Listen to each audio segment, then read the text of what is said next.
Yo les Squaddigers, j'espère que vous allez bien, que vous avez passé de bonnes fêtes de Noël et que tout va bien pour vous. Profitez des fêtes de fin d'année pour passer du temps avec vos proches, c'est important. Une fois n'est pas coutume, on se retrouve pour la review de l'épisode 4 de la saison finale de Shingeki no Kyojin. Mais avant de commencer, si ce n'est pas déjà fait, n'hésitez pas à vous abonner et à activer la cloche pour être au courant de prochaines vidéos. Vous pouvez également nous suivre sur les réseaux comme Twitter, Instagram. D'ailleurs, dès demain, vendredi 1er janvier, il y aura le grand tournoi des personnages d'animé qui commence. Ce tournoi concernera 32 personnages que vous avez choisis qui vont s'affronter tout le mois de janvier. Tous les jours, il y aura un match et vous pourrez voter sur 3 réseaux, Instagram, Twitter et l'onglet communauté. Sur ce, je vous souhaite une bonne vidéo.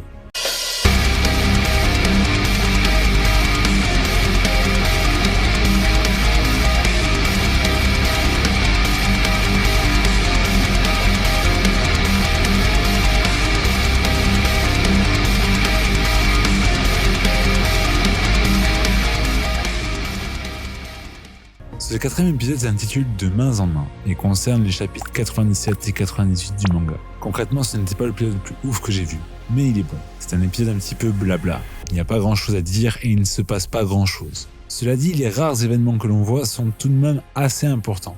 Essayez de guetter les petits détails que l'auteur veut vous laisser entrevoir. Tout d'abord, je fais un premier parallèle entre deux amitiés. L'amitié entre Reiner et Falco. Reiner, qui a ce côté grand frère que l'on connaît, avec sa personnalité sur l'île du paradis, veut protéger Falco, être là pour lui. Et Falco qui a ce côté gentil et attentionné, même avec un ennemi. Et ça, on l'a vu dès l'épisode 1. Et la deuxième amitié, c'est l'amitié Falco et Ren. Oui, parce que j'aurais pu dire l'amitié Falco et le soldat amputé. Mais non, on l'a tous reconnu. Je suis sûr que même dès l'épisode 3, vous avez reconnu la voix de Yukikaji qui était exceptionnelle. Même à la fin de cet épisode, vous avez reconnu sur son regard. Cependant, vous auriez pu l'avoir reconnu dès l'épisode 2 si vous avez lu le manga.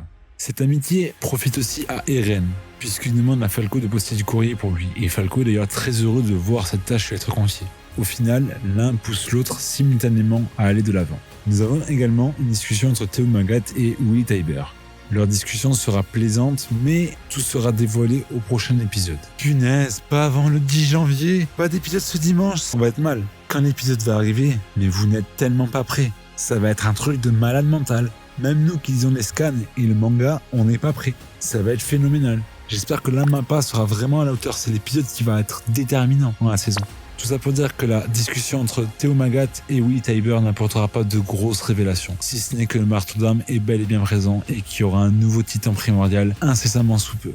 Quelque chose que j'ai beaucoup aimé, et là c'est un tacle à tous ceux qui disent que le manga n'est pas respecté avec Mappa, ou même que des scènes sont cuts, c'est la scène où on voit Pieck à 4 pattes. C'est vrai que cette scène est présente plutôt dans le manga, mais c'était plaisant de le voir dans l'animé, puisque beaucoup de gens avaient râlé sur le fait que cette scène ne soit pas présente. Donc c'est bien qu'ils aient pensé à la mettre, à la prévoir. Donc tout ça pour dire, faites confiance à Mappa. Cette scène était vraiment très drôle et je l'ai beaucoup aimée. Pour info, Pieck, c'est le titan charrette, donc elle passe son temps à 4 pattes, elle peut rester pendant de longs mois à 4 pattes, donc elle est plus à l'aise comme ça, c'est ça qui est drôle. L'autre événement de cet épisode, c'est Falco qui bat enfin Gabi, mais à la course. Et celui-ci dévoile ses sentiments pour elle, mais elle ne comprend pas. Donc ensuite, on se retrouve au sein du camp, là où va être produit le théâtre de Willy Tybur, et les aspirants guerriers ont une discussion.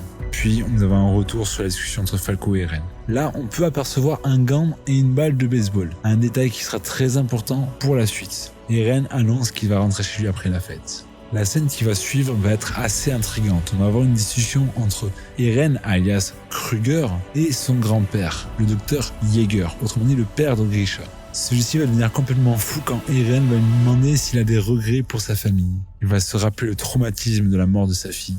Et ça va le perturber et le rendre complètement fou. Dans la scène suivante, ce sont les aspirants guerriers qui font le service pour une fête organisée pour des nobles. Et là, Udo va renverser accidentellement du vin sur une dame venue d'Orient. Et là, je pense que les lecteurs de Scan ou ceux qui lisent le manga, vous avez tressailli quand vous avez vu ce personnage parce qu'on sait qu'elle va être très importante pour la suite. Et on voit que cette dame d'Orient a sans doute un rôle important à jouer et elle ne déteste pas les Eldiens puisqu'elle protège Udo.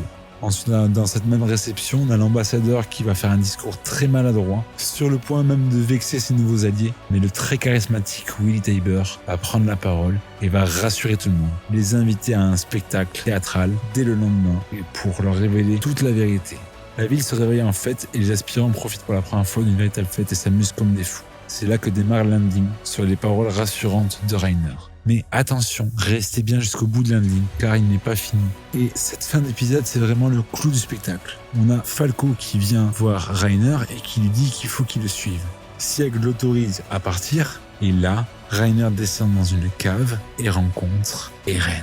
Et qu'est-ce qui se passe à ce moment-là? On a la musique du CB Girl qui retentit. Ça veut dire qu'on l'aura au prochain épisode. Ça va être monumental. Vous n'êtes tellement pas prêts. Nous sommes pas prêts. Donc pour cet avis de général d'épisode, je le trouvais bon, même si pour moi le 3 était meilleur. Ce qui sublime cet épisode et qui le tire vers le haut, c'est la scène finale. Un épisode un petit peu blabla, mais du blabla utile. Et en fait, en gros, cet épisode est là pour nous informer et nous faire monter la hype. Je voudrais saluer le poteau Naruto Uzukage sur Instagram et la chaîne YouTube de Kyo, donc n'hésitez pas à aller voir leur contenu. Pour ma part, j'espère que la vidéo vous aura plu. N'hésitez pas à mettre un petit pouce bleu si c'est le cas, à donner votre avis en commentaire, à la partager pour faire grandir la communauté. Quant à moi, je vous souhaite de très bonnes fêtes de fin d'année. Je vous retrouve l'année prochaine pour de nouvelles vidéos. C'était Eren Yeager. Et quoi qu'il arrive, reste fort comme l'assaillant.